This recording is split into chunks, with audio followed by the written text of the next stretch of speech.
Jangan lupa subscribe channel YouTube TVRI Bengkulu, like, komen, dan nyalakan notifikasinya.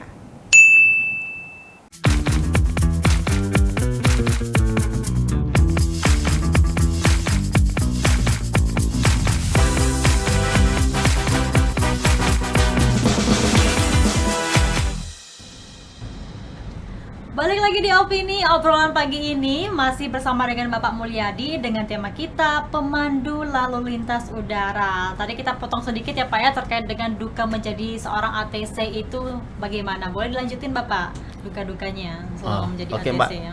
Tadi kita masih bicara sebagai seorang pemandu lalu lintas udara itu tidak enak. Tadi baru 2 Mbak. Baru 2, masih ada 3 lagi ya Pak? Masih 2. Sebenarnya banyak, cukup 5 aja kita Cukup hari 5 ini. aja. Datu yang ketiganya itu sebagai seorang ATC itu bersedia ditempatkan di seluruh Indonesia, Mbak. Mau di kota besar, mau di kabupaten, mau di pelosok, selagi ada bandara bersedia ditempatkan di sana. Iya, seperti Bapak tadi ya, awalnya Iya. di Jambi, Iya. akhirnya di Bengkulu. Bengkulu. Tapi tesnya kemarin di Surabaya ya? Sekolahnya di sana, Mbak. Sekolahnya di Surabaya. Jadi karena Airnav Indonesia, kebetulan institusinya kan Airnav Indonesia. Airnav Indonesia ini seluruh Indonesia ada. Selagi di sana ada bandara, di sana ada pelayanan navigasi penerbangan. Sehingga ATC pun bersedia ditempatkan di seluruh Indonesia. Tidak bisa pas tes saya mau di Jakarta, saya mau di sini. Kalau kita yang di kota besar, misalnya di kota provinsi, kabupaten, masih enak lah Mbak. Kalau sana di Papua, nyawa kita terancam oleh keamanan, mau cari air juga susah. Itu jadi jatuhnya tidak enak menjadi seorang ATC. Iya.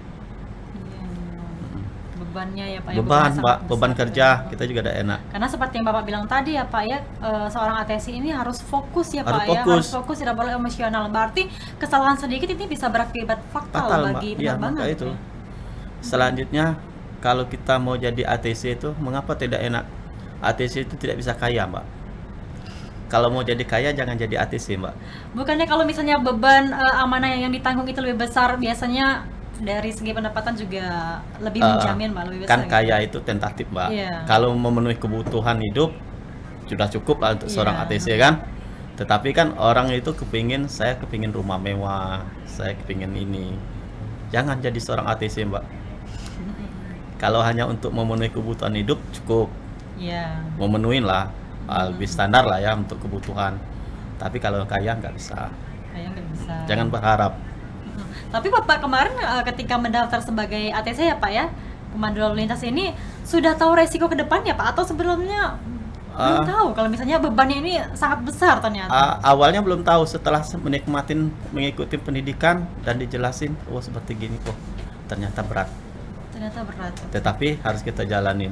Hidup itu harus berjalan, kita coba. Karena mungkin orang pikir wah keren nih ngatur lalu lintas di Oh, udara keren gitu kita kan ya. kita ngatur orang pintar ini. Pilot kan pintar, Mbak. Iya, iya. Kita atur, kita yang nguruh belok kiri, belok kanan, lurus gini. Kita yang ngatur. Ternyata resikonya berat. Oke. Selanjutnya sebagai seorang ATC itu mengapa tidak enak? Pemandu lalu lintas udara mengapa tidak enak? Karena tidak ada tanggal merah, Mbak. Berarti hari Senin sampai dengan masuk semua ya Pak ya? Iya. Jadi ATC itu kalendernya hitam semuanya, Mbak. Nggak ada yang merah ya Tidak Pak ada ya? yang merah. Jangankan nak lebaran, nak hari Minggu, lebaran aja hitam, Mbak, kalendernya ATC itu. Iya.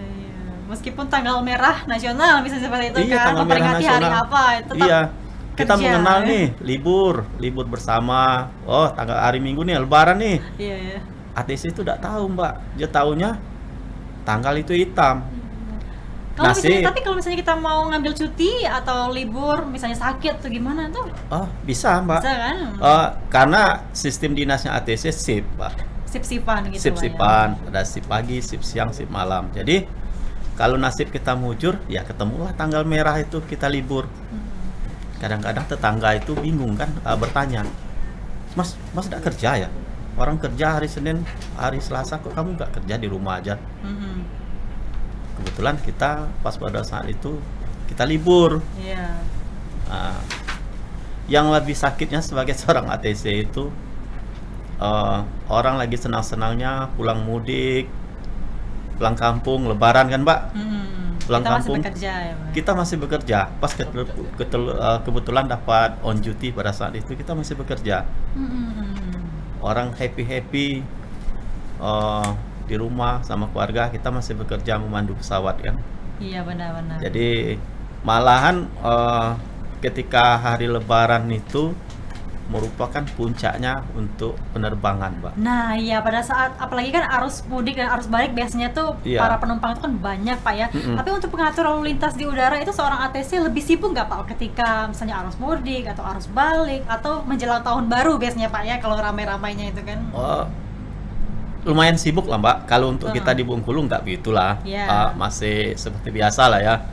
Kalau untuk macam Soekarno-Hatta, Denpasar, Surabaya, Makassar, Palembang itu lumayan, Mbak. Lumayan sibuk. Lumayan sibuk. Mm-mm.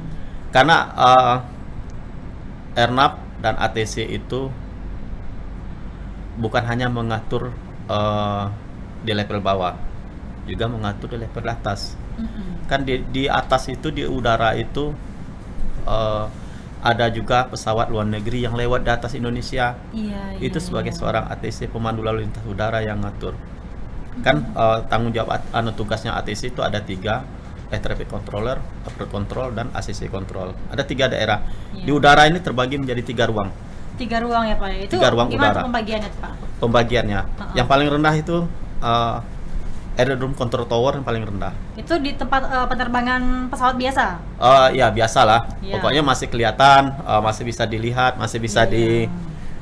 seperti kita di Bengkulu nih masih Air Traffic Control Tower namanya, ADC, ATC, Tower.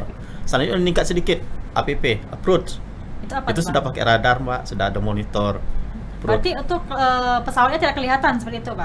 Pesawat Masih kita hanya kelihatan titiknya, iya, berupa iya. simbol. Mm-mm. Habis itu meningkat lagi, Meningkat lagi? ACC namanya, ACC. Area Control Centernya. Heeh. Itu sudah ketinggian yang sekian tinggi, itu campur, itu ada pesawat asing, ada pesawat kita. Maka seorang ATC itu tadi termasuk yang saya bilang tidak enaknya, harus bahasa Inggrisnya minimal level 4. Iya, karena pasti berhubungan langsung dengan pesawat-pesawat luar negeri seperti Pesawat yang luar Bapak bilang negeri, tadi, itu, ya, Pak Mbak. ya. Kalau pesawat-pesawat militer itu, Pak, di Tetap, kawasan apa tuh, Pak? Semuanya, Mbak.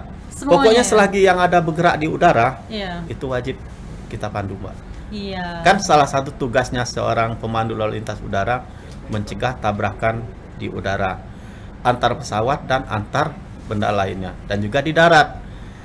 Jadi tabrakan di udara itu bukan hanya pesawat dengan pesawat, bisa juga pesawat dengan balon, pesawat dengan layangan, pesawat dengan Iya. apapun yang bisa terbang di udara itu perlu. Berarti itulah tugas orang ATC tadi ya, Pak ya, melihat memberikan peringatan seperti itu ya. Memberikan peringatan, mengarahkan, dan memandu dia. Oke, baik, kita akan jeda sebentar ya, Pak. Nanti akan kita bahas lagi terkait dengan pemandu lalu lintas ini. Baik pemirsa, kita akan break sejenak. Setelah iklan berikut ini tetap bersama kami dalam acara Opini Obrolan Pagi Ini.